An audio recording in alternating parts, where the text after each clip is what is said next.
అందరికీ శరీరాలు, ప్రపంచం, పదార్థాలు బాగా తెలుసు.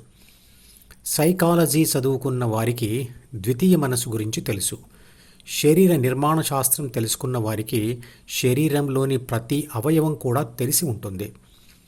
టెక్నికల్ చదువులు చదువుకున్న వాళ్ళకి బాహ్య శక్తులు అంటే విద్యుత్ శక్తి, భూమి ఆకర్షణ శక్తి, అణుశక్తి, ఉష్ణశక్తి లాంటివి తెలుసు. కానీ వారందరికీ వారిలోనే ఉంటూ ఇంతకుముందు చెప్పిన విషయాలన్నీ తెలుసుకుంటూ లేదా అనుభవిస్తూ ఉన్న నేను అనే శక్తి లేదా ఆత్మశక్తి గురించి మాత్రం తెలియదు. కానీ అలా లోనే ఉంటూ అన్నీ తెలుసుకుంటున్న వాడి గురించి మనిషికి అనుభవపూర్వకంగా తెలియనప్పుడు మిగతా ప్రాపంచిక జ్ఞానం శారీరక సుఖాల కోసం ఉపయోగపడినా ఆ జ్ఞానం కలిగించే అనుభవాలు సంపూర్ణ అనుభవాలు కాదు. కాబట్టి అప్పుడప్పుడు శాంతి మరియు సుఖ అనుభవాలు కలిగిన మనిషికి అశాంతి, అసంతృప్తి కూడా తప్పదు. మనం చేసే పనుల మీద ప్రకృతి ప్రభావం అయితే కొన్నిసార్లు అనుకూలంగా, మరికొన్నిసార్లు ప్రతికూలంగా ఉంటుంది. అది ఎవరూ ఊహించని రీతిలో ఉంటుంది. అందువల్ల ప్రతి ఒక్కరికి జీవితంలో సుఖ సంతోషాలతో పాటు కష్టాలు, నష్టాలు, ఓటమి, పరాభవం, పరాజయం, బాధలు కొన్నిసార్లైనా తప్పవు. వరుస గెలుపులు అహంకారాన్ని పెంచుతాయి. అలా పెరిగిన తీవ్రమైన అహంకారం ప్రకృతి చేత తుంచబడితే బాధ తీవ్రత మరింత ఎక్కువగా ఉంటుంది. ఇంతకుముందు చెప్పినదంతా విని తెలుసుకొని ఊరుకునే విషయం కాదు. ధ్యాన ఫలితాన్ని అనుభవంలోనికి తెచ్చుకుంటేనే శాశ్వత శాంతి, ఆనందాలతో కూడిన అద్భుతమైన మార్పు మనలో వస్తుంది. సామాజిక స్పృహ అంటే నా చుట్టూ ఏమి జరుగుతుందో అది తెలుసుకోవడం. నా చుట్టూ అంటే అర్థం నేను పని చేస్తున్న చోటు, లేదా నా ఊరు, లేదా నా జిల్లా, లేదా నా రాష్ట్రం, లేదా నా దేశం అనే కాకుండా ప్రపంచాన్ని మొత్తం కూడా తన చుట్టూ ఉన్న ఒక ప్రాంతంగానే భావించాలి.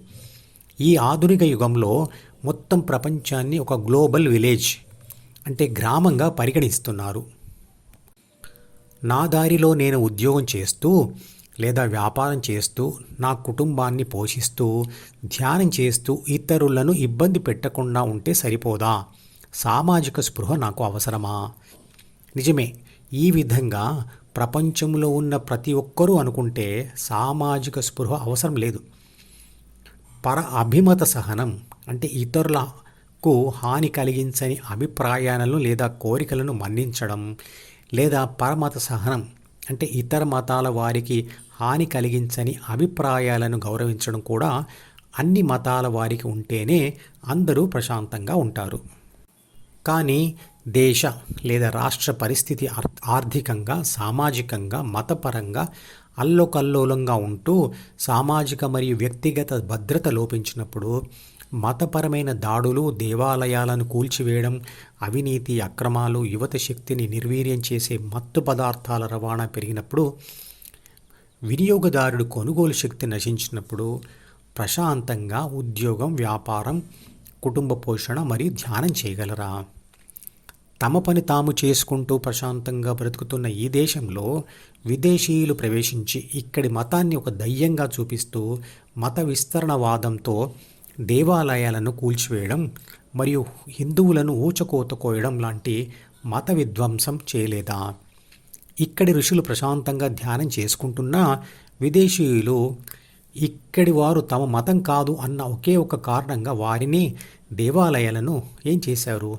ఇప్పటికి కూడా అది చేస్తూనే ఉన్నారు. ధ్యానం చేయాలనుకున్న వారికి మానసికంగా, ఆర్థికంగా, శారీరకంగా ఆ ధ్యానం అడ్డుకునే పరిస్థితులు చుట్టూ ఉంటే ఏం చేయాలి? శరీర మాధ్యమం కలు ధర్మ సాధనం అన్నారు. అంటే శరీరం ద్వారానే ధర్మం సాధించబడుతుంది. సనాతన ధర్మాన్ని పాటించాలి అనుకుంటే కనీసం శరీరం ఉండాలి. దాన్ని కాపాడుకోవాల్సిందే కదా. అందుకు శరీర రక్షణ, పోషణ అవసరమే కదా.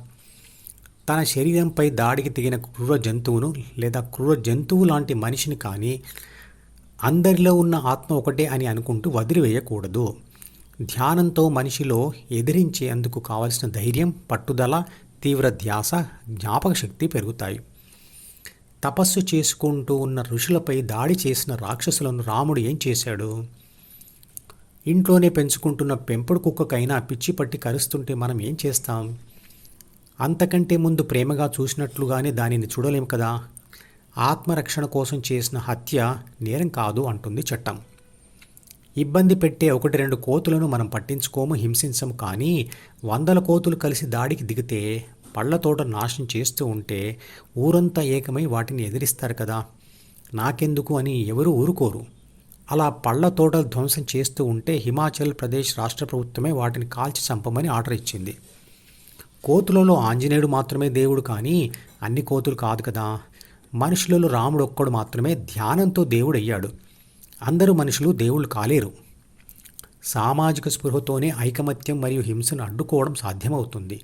ఈ అర్థాన్ని ఇచ్చే అగర్ హమ్ నహీ దేశ్ కే కామ్ ఆయే ధరా క్యా కరేగి గగన్ క్యా కహేగా అనే దేశభక్తితో కూడిన ఒక హిందీ పాట యొక్క లింకును మరియు నీ ధర్మం, నీ సంఘం, నీ దేశం నువ్వు మరవద్దు అనే తెలుగు పాట లింకును డిస్క్రిప్షన్లో ఉంచుతున్నాను, వినండి. ఈ మధుపదం యూట్యూబ్ ఛానల్ వీడియోని సబ్స్క్రైబ్ చేసి గంట గుర్తును నొక్కి ఆల్ని సెలెక్ట్ చేసి ప్రతిరోజు యూట్యూబ్ ఓపెన్ చేసి అడుగున ఉన్న సబ్స్క్రిప్షన్ బటన్ నొక్కితే అన్ని లేటెస్ట్ వీడియోలు చూడవచ్చు.